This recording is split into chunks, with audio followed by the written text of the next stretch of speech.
परमेश्वर के दैनिक वचन। परमेश्वर इस पृथ्वी पर जिस कार्य को करने के लिए आता है वो केवल युग की अगुवाई करना, नए युग का आरंभ करना और पुराने युग को समाप्त करना है। वो पृथ्वी पर मनुष्य का जीवन जीने, स्वयं मानव जगत के जीवन के सुख दुख का अनुभव करने या किसी व्यक्ति विशेष को अपने हाथ से पूर्ण बनाने या किसी व्यक्ति विशेष को व्यक्तिगत रूप से बढ़ते हुए देखने के लिए नहीं आया है। ये उसका कार्य नहीं है। उसका कार्य केवल एक नए युग का आरंभ करना और पुराने युग को समाप्त करना है। अर्थात वो व्यक्तिगत रूप से एक युग का आरंभ करेगा, व्यक्तिगत रूप से दूसरे युग का अंत करेगा और व्यक्तिगत रूप से अपना कार्य करके शैतान को पराजित करेगा।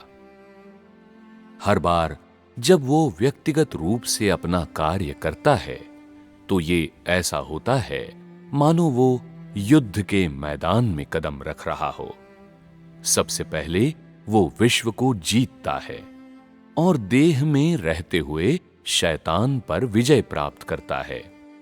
वो सारी महिमा का मालिक हो जाता है और 2000 वर्षों के कार्य की समग्रता पर से पर्दा उठाता है और उसे ऐसा बना देता है कि पृथ्वी के सभी मनुष्यों के पास चलने के लिए एक सही मार्ग और जीने के लिए एक शांतिपूर्ण और आनंदमय जीवन हो। किंतु परमेश्वर लंबे समय तक मनुष्य के साथ पृथ्वी पर नहीं रह सकता, क्योंकि परमेश्वर तो परमेश्वर है और अंततः मनुष्य के समान नहीं है। वो एक सामान्य मनुष्य का जीवन काल नहीं जी सकता।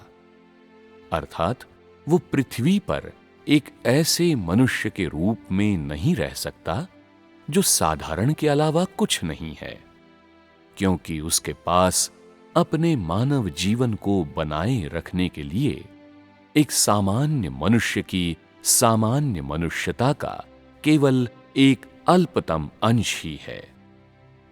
दूसरे शब्दों में, परमेश्वर पृथ्वी पर कैसे एक परिवार शुरू कर सकता है, कैसे आजीविका अपना सकता है और कैसे बच्चों की परवरिश कर सकता है, क्या ये उसके लिए अपमानजनक नहीं होगा?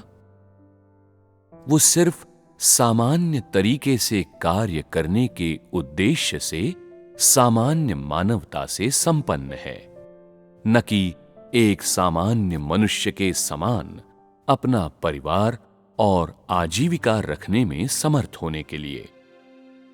उसकी सामान्य समझ, सामान्य मन और उसके देह के सामान्य भोजन और वस्त्र ये प्रमाणित करने के लिए पर्याप्त हैं कि उसमें एक सामान्य मानवता है। ये साबित करने के लिए कि वो सामान्य मानवता से सुसज्जित है, उसे परिवार या आजीविका रखने की कोई आवश्यकता नहीं है। ये पूरी तरह से अनावश्यक होगा। परमेश्वर का पृथ्वी पर आना वचन का देह बनना है। वो मनुष्य को मात्र अपने वचन को समझने और अपने वचन को देखने दे रहा है। अर्थात मनुष्य को देह द्वारा किए गए कार्य को देखने दे रहा है। उसका ये इरादा नहीं है कि लोग उसके देह के साथ एक निश्चित तरीके से व्यवहार करें, बल्कि केवल ये है कि मनुष्य अंत तक आज्ञाकारी बने रहें। अर्थात उसके मुंह से निकलने वाले सभी वचनों का पालन करें और उसके द्वारा किए जाने वाले समस्त कार्य के प्रति समर्पित हो जाएं। वो मात्र देहमी कार्य कर रहा है। जानबूझकर मनुष्य से ये नहीं कह रहा कि वे उसके देह की महानता या पवित्रता की सराहना करें, बल्कि वो मनुष्य को अपने कार्य की बुद्धि और वो समस्त अधिकार दिखा रहा है जिसका वो प्रयोग करता है। इसलिए भले ही उसके पास उत्कृष्ट मानवता है, फिर भी वो कोई घोषणा नहीं करता और केवल उस कार्य पर ध्यान केंद्रित करता है जो उसे करना चाहिए।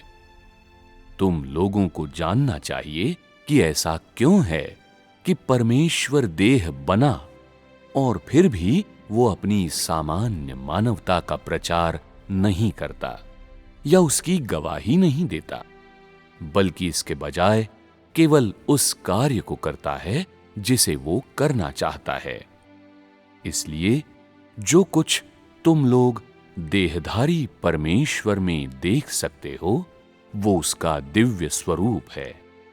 इसका कारण ये है कि वो अपने मानवीय स्वरूप का ढिंढोरा नहीं पीटता, जिससे कि मनुष्य उसका अनुकरण करे। केवल जब मनुष्य लोगों की अगुवाई करता है, तभी वो अपने मानवीय स्वरूप के बारे में बोलता है, ताकि वो उनकी प्रशंसा और समर्पण बेहतर ढंग से पा सके और इसके फलस्वरूप दूसरों की अगुवाई प्राप्त कर सके। इसके विपरीत परमेश्वर केवल अपने कार्य के माध्यम से ही मनुष्य पर विजय प्राप्त करता है। मनुष्य द्वारा उसकी प्रशंसा किए जाने या मनुष्य से अपनी आराधना करवाने का कोई प्रश्न ही नहीं उठता। जो कुछ भी वो करता है वो अपने प्रति मनुष्य में आदर की भावना या अपनी अगाधता का भाव भरना है। मनुष्य को प्रभावित करने की परमेश्वर को कोई आवश्यकता नहीं है। वो तुम लोगों से बस इतना ही चाहता है कि जब एक बार तुम लोग उसके स्वभाव को देख लो तो उसका आदर करो। परमेश्वर जो कार्य करता है वो उसका अपना कार्य है। उसे उसके बजाय मनुष्य द्वारा नहीं किया जा सकता, न ही उसे मनुष्य द्वारा प्राप्त किया जा सकता है। केवल स्वयं परमेश्वर ही अपना कार्य कर सकता है और मनुष्य की नए जीवन में अगुवाई करने के लिए उसे नए युग में ले जा सकता है। जो कार्य वो करता है वो मनुष्य को एक नया जीवन धारण करने और नए युग में प्रवेश करने में सक्षम बनाने के लिए है।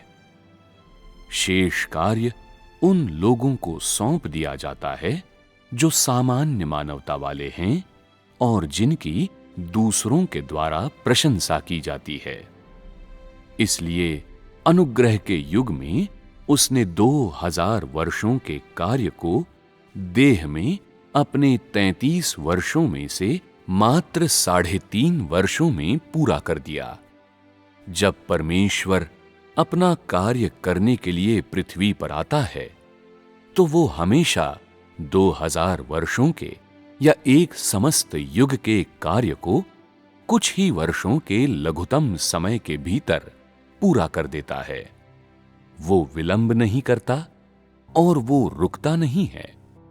वो बस कई वर्षों के काम को घनीभूत कर देता है ताकि वो मात्र कुछ थोड़े से वर्षों में ही पूरा हो जाए।